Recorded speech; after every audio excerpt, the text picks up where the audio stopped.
Hey, morning. Good to see you. Hope you're doing well. I've got a recipe to share with you at some stage today, Anthony, for granola bars. With your banana bread story, thought I'd share a recipe that I've got for granolas. Not bad. Get some oats, good bit for energy, and it's a bit of a crowd pleaser with my family, particularly my wife. She has a little granola bar at breakfast, and it gives her good energy. So it's definitely one to check out. Paul's with us again, so we're going to hear from how he's doing. Giles. Oh, Paul, with the war wound to prove it all. There we go. Stitched up and disheveled. Oh, I'm good. Yeah, they cut my forehead open right here, but that's all fine. But yeah, so very interesting experience because they do all the local anesthetic. You can't like shower or anything. You can't like get any touch my hair or anything. So yeah, okay. Well, it's fallen okay, Paul. It's fallen in not a bad place. It's the kind of casual look. It works for you. Don't worry. Yeah, exactly. Yeah. Yeah. So it was interesting, but everything was fine. The procedure was fine. It just by the time you got to the afternoon, like you had more of a headache, and I wasn't sure if I could take any sort of Tylenol because there is some like blood thinning, I guess. Mystic. I'll just turn that off for a minute. So yeah, but turns out Tylenol's fine. So where's our resident? Oh, there's Mark Anthony, resident medical expert. No, if you need to take a bit of time off this afternoon, if you get a headache, don't say, just have a lie down or something. Yeah, cheers. No, it's fine. It's a small thing. It looks bad, but it's actually not that big of a deal. Yeah, sometimes your body can go into shock that you wouldn't necessarily anticipate. It can be funny, the way you react to something. It might be small, but sometimes you can have a bigger reaction than you think. Yeah, for the week, Giles. But no, I'm kidding. No, I will. Thanks for that. Cool. Well, we had a good day yesterday, despite you being in the wars. We're about 1,300 up, so we're nearly halfway to the 300,000 account being passed. So great. 9,800 up. So there we go. That's great. Okay. Oh yeah, this is for Anthony. After the banana bread recipe. This is a recipe that I've been using in the UK, which I really like. And also it's like doing your own granola. The nice thing is you're using oats, so it's really good for fast carbohydrate, good for energy, and you can get some quite nice dried fruit in there as well. Now, I sometimes do this without the dried cherries and the coconut, and I sometimes might use walnuts instead of the hazelnuts, but it's a very nice recipe. The key is not to cook it too hot. I wouldn't use 180 degrees C. I go to like 140 degrees C. And instead of doing it for 20 minutes, I'd do it for like 30 minutes at 140. Because if you do it too hot, and you'll burn the fruit, and they'll be horrible. Nah, Jam. Never mind. Yeah, this is new macro. This is a new Fred report. This is the new report. New Fred report. Yeah. This is the cranberry report. This is the macro of banana bread. Yeah. So definitely worth taking a screenshot there. I could. That's good. Yeah, it's really good. You get nice energy, and I like making them. It's quite relaxing to make them sometimes as well. I just want to unwind, relax. And it's way better than the shop ones because you've done it all yourself. And if you're super healthy, you can just skip the sugar. You don't need the sugar. What to do in a recession? What to do in a recession? Yeah, it's the granola response. How will this banana bread impact your family economy? Oh dear. And let's get stuck in because we're with the man of the moment, US President Trump, who's been creating all the ripples this morning. Is he speaking right now? No, it's just what he was doing last night. Oh, and essentially, it's the 25% tariffs on all car imports, and that's now rippling around the world. So sentiment is negative. Car makers are down. It's not a kind of sell everything mode, but sure. Canadian PM Carney sort of said it's an attack on Canadian workers, and they're preparing a defense. So it's trade war language. It's throwing the gloves off, and they're in the ring with the brawling. That's the Canadian attitude. Europe said they're going to wait to see what their reaction is. And it was interesting. It's a very small point. This is not like global analysis, but there was a Liberal Democrat leader here in the UK who's never going to get in, but they were speaking really combatively. And I thought, well, it's interesting because that would obviously be a very bad way to go about handling it. But Yep. there's a mix of people out there in the wide world, isn't there? And there's going to be the people that are going to take that bad way. Yep. So that's all just to go to say that sentiment is negative, and I'd expect any rallies to be sold, but I'm not married to that view. We'll see what the data says.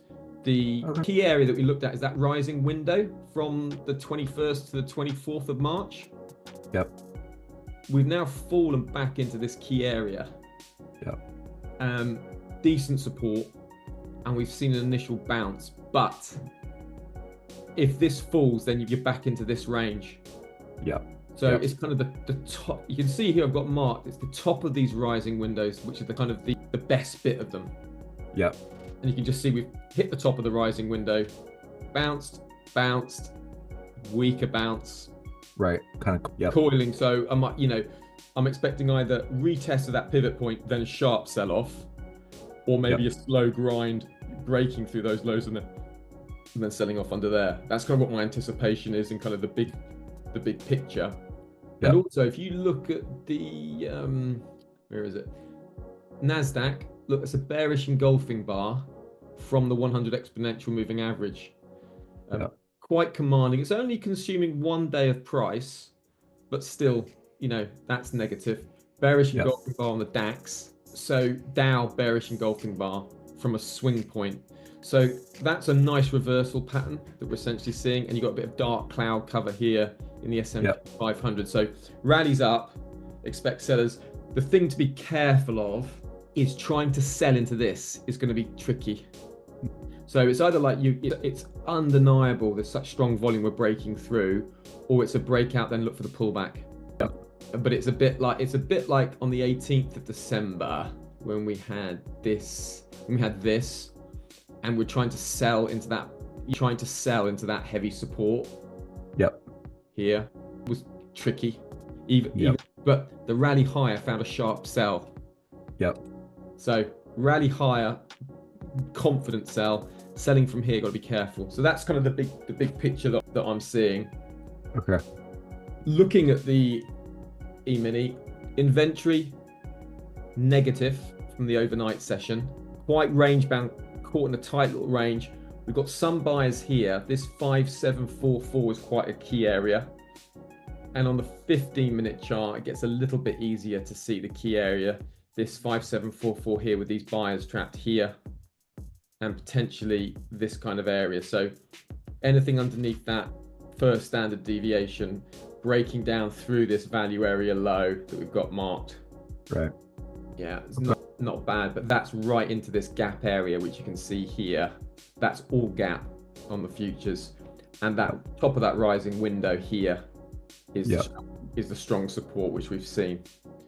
So just be conscious of that area, a potential springboard. So the way I'm going to play it is I'm going to use the value areas just to define and limit the risk. So trust those value areas and then see how inventory develops as we go through the session. The rhythm was higher from the overnight, and now we're sort of in this range. Happy to sell from up here, and if we get a move up to the 5764 at the open, I'll sell that straight away at the open. Because I've got some buyers trapped up here, and if I move up there, I'd expect the first sellers to start coming in from that 5764. That makes sense. Yeah, so that's what I'm looking for. Just a short opportunity, quick one, but that's the thing to look for. We've got these buyers here on the 15. The thing we've got to be careful with here is we're right in this value area low, so quite a tricky area. So looking for it to break through, maybe pull back and then carry on, or breaking through on volume. So that's my projections, which is either up to here, rally, maybe as far as the next value area, high second standard deviation, then a sharp sell-off, test through that area, then potentially bounce and back up, or up through, retest, carry on through. So they're the kind of two outlooks that I've got. My small observation for today is just that we're in this sort of ranging, coiling environment. So when you're playing at standard deviation, that makes a lot of sense, because that's just kind of the nature of what's been happening the past few hours. And then it's just being on the alert for when that move does come. Does it want to break? Does it want to go and break the highs, like rocket in one direction, or is it going to test the lows? But until that really happens, you've got to play like even here.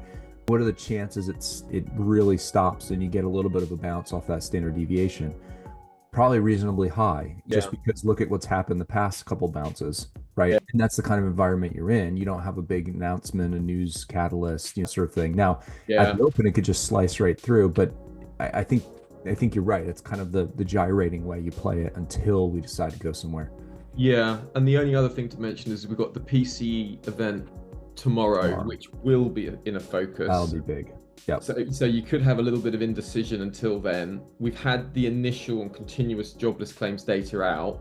Yep. No sign of major panic there in the US jobs market with the continuing claims. Yep. And obviously people are looking at jobless data for DOGE impacts and whether that's impacting federal government workers. There was like 10,000 jobs lost from the federal departments in the US in the last NFP. So that's the first kind of impact, but no alarm bells. And initial jobless claims, look, that's robust. So there's nothing to worry about there. And then we got ADP jobs coming next Wednesday, which was a bit weaker in the last print. So that's, beginning of maybe some private hires are just holding back some of all the uncertainty. That makes sense. So kind of where it's at. There's not a lot out the data. We got Collins and Barkin speaking after our sessions ended. And then apart from that, it's just looking out for headlines. In fact, I'll turn the squawk back on. Yep. Just looking out for headlines, particularly to do with retaliations on these car imports of 25%. Yeah, that makes sense. That makes sense. Anthony, thanks, Brian. Oh, we're doing a 36 break and a continuation. Definitely, I think that's exactly right. Breaking that down through that area, and then we've got a high chance of continuing lower down to that 2.6. The only thing that makes me a bit nervous about that area, and I think that's spot on, 200 EMA, is we've got the, see this big gap in the futures market here, this big, and that's like a rising window. So that top bit is good support, and also this bottom bit. So I'm just conscious that as soon as we go down into this area, which is kind of like the 40 down to the 28, we're vulnerable to snap buying. But with that being said, I still think it's fine, and I'm just going to go with the delta and accept the delta. That's the way I see it. You can see that there is consolidation to the left there. Yeah. All right. So happening. Oh, sorry. Go ahead. 15-minute break, trapping those buyers here and here. So there's a couple of buyers getting trapped there at the get-go, but only into that kind of support value area from yesterday. Right. Yeah, Paul, gone. No, I was just curious if there was any big stories in the FX space that you were seeing or monitoring.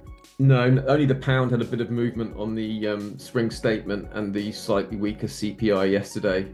Oh yeah, that's true. Did you traded that live, right? Is that okay? Yeah. Did you get anything out of that one or no? Did you not? Yeah, I did for myself, but not for the live risk event because it wasn't convincing enough for the live risk event. Yep. But I got 2 shorts, long shorts out of the event. Nice. I was gonna say I was watching that move, and I saw it later, and I was looking at the calendar. It was okay, but it was to do with the spring statement coming up at 12:30. So with the weak CPI at 7:30. Yeah. And everyone was very glum about the spring statement at 12:30. Yeah. And there wasn't anything major for the dollar, so I thought there's a very high chance the pound is sold into the event. Yeah. So I took a couple of contracts on the 300,000 account and rolled them off for about $400. Yep, nice. So I think that's covered everything for today. Okay. It's a funny sort of day. Sentiment is negative without any sort of clear, massive and obvious drivers, apart from the usual trade woes.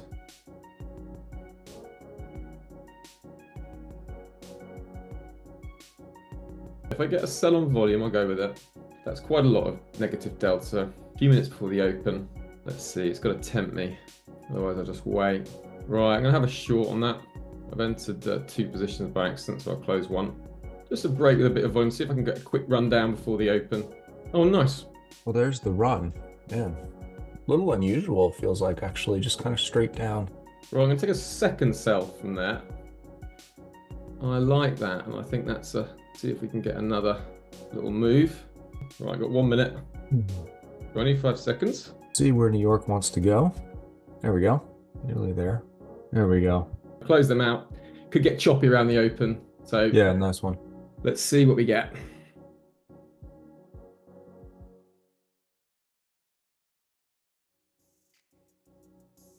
So wrap up for March 27th. Finish the day plus 1,100. Messy day, but it broadly turned out as I was expecting, which is selling to start the day potentially up to that value area high and then selling off. Yeah, see you, Anthony. Take care, So Anthony. started the day shorting out of the open, taking a few shorts, just small points, but just adding up as we went along. Then as we moved down to that value area low, recognizing that that could be a great place for profit taking and a good place for a potential reversal. So just seeing these sellers get trapped at the last minute, we had a good run down, not a bad place to look for some potential longs. Going long, then looking to get back short as we went back up to this value area, gave it a little bit of chance to move lower, just took a small profit as it was clear it wasn't moving lower, delta positive from the day, so we carried on higher. Then tried some more shorts against the standard deviation, but again you're fighting this strength, so just took a little bit of profit and moved on. Similarly with this trade here, then switching to potential longs with a potential breakout. The only problem with trying to buy at a value area high is you're buying into resistance, so I had to be quite nimble there. Went long, weren't working, so closed, then went shorts and then got really chopped around, long short, long short, long short, and then finally before settling on the short bias, which is when I saw these buyers, it was a positive candle but on negative delta, so it was just clear that they're not able to push out those sellers. So when I saw those sellers still up there, I thought, yeah, okay, I'm going to try and hold this because we haven't broken this structure, and then just took profit against the standard deviation quite quickly, partly because I needed to make up for a few losses. And then we had shorts as we rolled on down, and we had sort of buyers getting trapped, and as those buyers were trapped, entering other shorts, just taking profit as I went along, nothing major, and then just closing the day out for 1,100. So trying $9,030 odd dollars short of the 20,000 target. So that's the end for March 27th. Take care, everybody. Not too bad. Not too bad. And look forward to seeing everyone tomorrow. Tomorrow should be fun. Cheers, Anthony.